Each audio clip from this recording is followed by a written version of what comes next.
There is a word we use constantly, a word that feels spiritual, noble, even heroic, and yet, most of the time, we don't actually know what it means. That word is forgiveness. We think we know.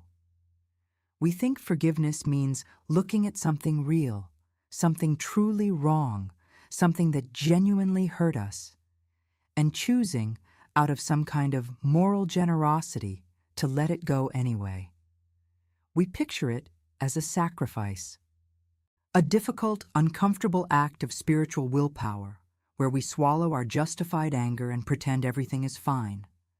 And because that version of forgiveness feels so costly, so unfair, we avoid it, or we do it halfway, or we do it and then quietly resent it. A Course in Miracles says, that is not forgiveness, that is something else entirely. And today, in Lesson 134, we are invited to see forgiveness as it actually is, not as a painful act of moral suppression, but as the clearest, most natural response to the truth of what we are. Let me perceive forgiveness as it is. That is the lesson. And when we truly understand what it means, everything changes, not just how we treat others, but how we experience ourselves. Let me walk you through how the Course asks us to practice today, because the exercise itself is quite specific and quite powerful. Twice today, we set aside about 15 minutes each session. We begin by turning inward, asking the Holy Spirit, the guide the Course refers to as the one who truly understands forgiveness, to lead us. We simply say, with sincerity, "Let me perceive forgiveness as it is." Then we choose one person, not necessarily the person we find most difficult. The Course says to let the Holy Spirit direct that choice. And then we do something that might sound strange at first. We go through that person's sins. We actually think about what we believe they did wrong. We list the offenses. One by one, we bring them to mind. But here is the shift. Here is where the practice becomes transformative. For each thing we think of, we pause and we ask ourselves one question: would I accuse myself of doing this? We don't dwell on any one thing. We don't analyze it or replay the story. We simply let it surface, ask the question, and move on to the next one. The Course is asking us to use that person's perceived offenses not to condemn them, but to save ourselves and them from the entire framework of sin and guilt. By the end of the formal practice, something begins to shift. The Course describes it vividly: a lifting up, a lightening of weight across the chest, a deep and certain feeling of relief. That is not metaphorical.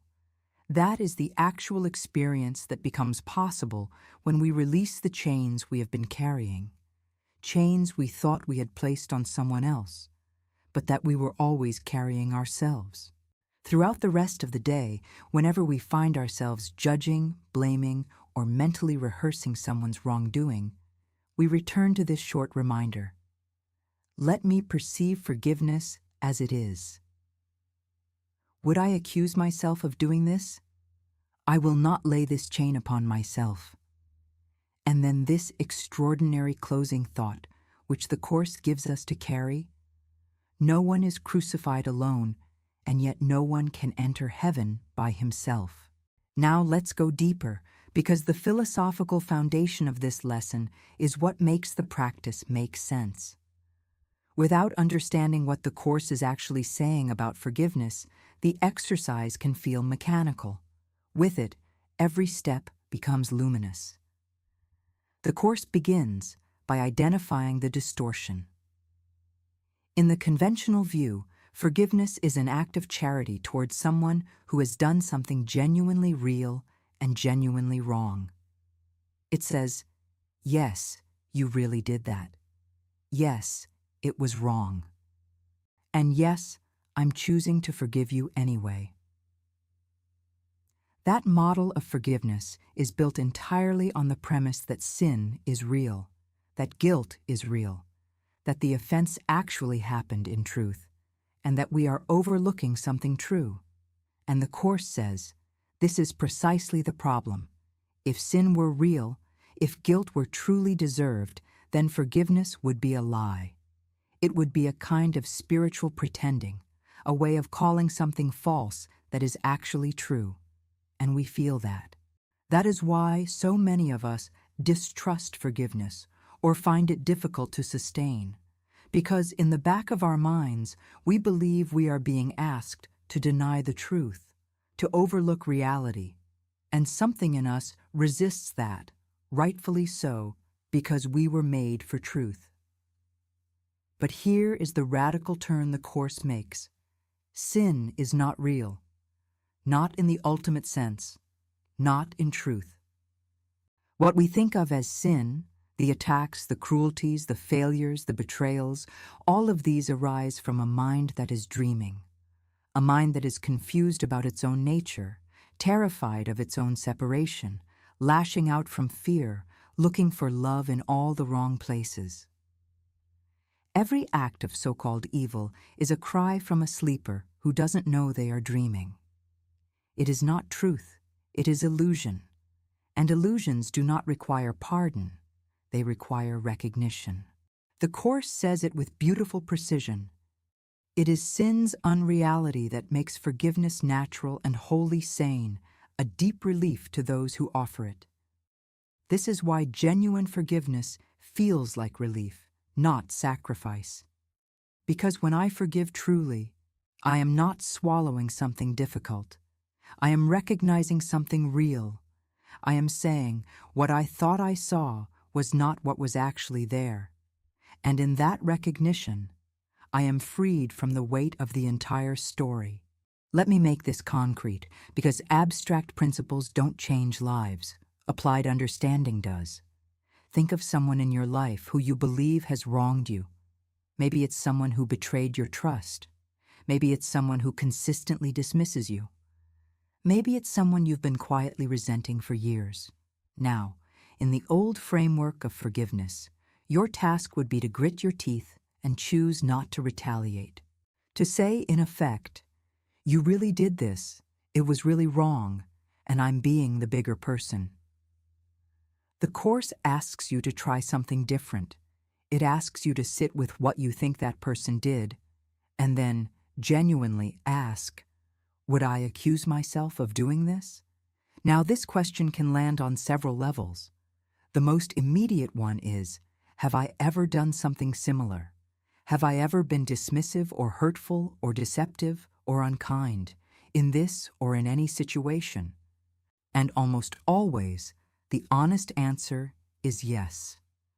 Which means that condemning this person for what I believe they did is the same as condemning myself. The chain I thought I was placing on them was always around my own wrist. But there is a deeper level to the question. It points to something the Course says about the nature of perception itself. What I see in others is always a reflection of what I believe about myself. When I am convinced of someone's guilt, I am, at some level, convinced of my own. The guilt I project outward is never really gone. It just seems to live outside me, in another person's story, where I think I can safely examine it without looking at myself. But it doesn't work. The guilt stays, and I stay imprisoned in it. The moment I genuinely release the other person, not by pretending they didn't do anything, but by recognizing that what they did came from fear and confusion, not from their truth, I simultaneously release myself. That is not poetry. That is the mechanics of how the mind works. I want to invite you into a reflection here, because this lesson doesn't just make intellectual sense. It has a lived dimension that becomes undeniable once you begin to notice it. Think about a time when you were carrying anger toward someone, and then something shifted, perhaps unexpectedly, and the anger just dissolved. Maybe you learned something about what they were going through. Maybe time created enough distance that the story stopped feeling so immediate. Maybe you simply got tired of being angry. And in the moment when it let go, what did you feel? Most people describe something remarkably consistent: lightness, relief, a sense of space opening up. The Course is saying that this is what genuine forgiveness always produces, not just occasionally, not just when circumstances are favorable, but inherently every time, because it is aligned with the truth. Now consider the opposite. Think about a grievance you've held for a long time, not against the other person, but what it has done to you, the mental rehearsals, the energy spent replaying the story. The subtle way it has colored other relationships, other experiences, other moments that had nothing to do with that original situation. The Course uses the image of chains, and that is exactly what long-held grievances are. They are heavy, and we carry them everywhere. The extraordinary thing is that the person we think we've chained, they go about their life. The chains are always, always on us. The lesson says something that I find incredibly striking. It says that when we practice this, when we genuinely extend this true forgiveness to even one person, the door is open to ourselves. It isn't just that we've been kind to another. We have actually shifted something in our own perception. We have remembered, even briefly, that innocence is not something earned by behavior.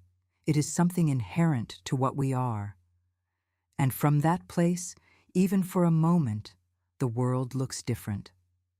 The relationships look different. We look different to ourselves. Lesson 134 is not asking us to be naive. It is not asking us to pretend that painful things don't happen, or that hurtful behavior is acceptable, or that we should remain in situations that harm us. None of that is what forgiveness means here. What it is asking is something more fundamental: to question the framework through which we see anything at all, to ask whether what we call sin is truly what we think it is, to notice that guilt, ours and everyone else's, is built on a story that the deepest part of us recognizes as incomplete. Forgiveness, as the Course defines it, is not a gesture toward another person. It is a decision about reality. It is choosing to see what is true rather than what fear has convinced us to see. And in that choice, we don't just help ourselves. We become, as the Course says, footsteps that light up the way for others. Each time we genuinely forgive, we make it easier for the next person to find their way across the bridge. No one is crucified alone, and yet no one can enter heaven by himself. We do this together, and we begin, right here, right now, by being willing to see forgiveness as it actually is. Thank you very much. I'll see you in the next lesson.